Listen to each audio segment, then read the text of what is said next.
हाँ, देखो स्ट्रिंग क्या होता है? आज मैं स्टार्ट करने जा रहा हूँ स्ट्रिंग क्योंकि बिकॉज़ ऑफ बहुत सारे स्टूडेंट्स को डाउट रहता है कि स्ट्रिंग का यूज़ इन फ्यूचर कैसे करेंगे?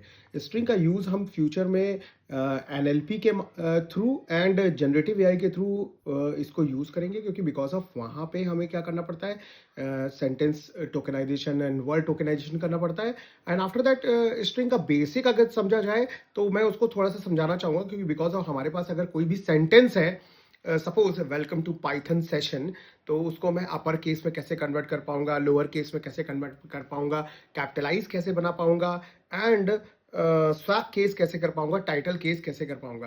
Then firstly upper function works the returns the upper case of the string and after that lower function work is returns the lower case of the string and capitalize the first character to the upper and remaining will be lower.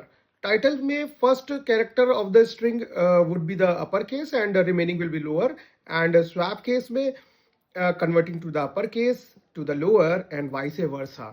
तो ये string actually में different different varieties में काम करती है। जैसे most important functions available है इसमें, is digit function, is upper function, is lower function, is title function and after that हम इसको स्ट्रिंग को यूज करेंगे एनएलपी के माध्यम से।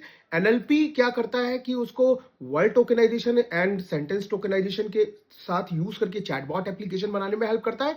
Chatbot is the very important projects in that time, that industry demand. और उसके बाद हम जनरेटिव एआई के अंदर चंकिंग के थ्रू हम इसको यूज करके वर्ड एम्बेडिंग करके वेक्टर डीबी की हेल्प से हम FAISS डेटाबेस स्टोर करके हम इसका चैटबॉट या चैट जीपीटी जैसी एप्लीकेशन डिजाइन कर सकते हैं। जब आज की ट्रेंड में ओपन एआई एंड गूगल का जेमिनाई ये सारे इसको यूज कर रहे हैं, इसीलिए स्ट्रिंग को पढ़ना बहुत इंपॉर्टेंट हो गया है। ओके,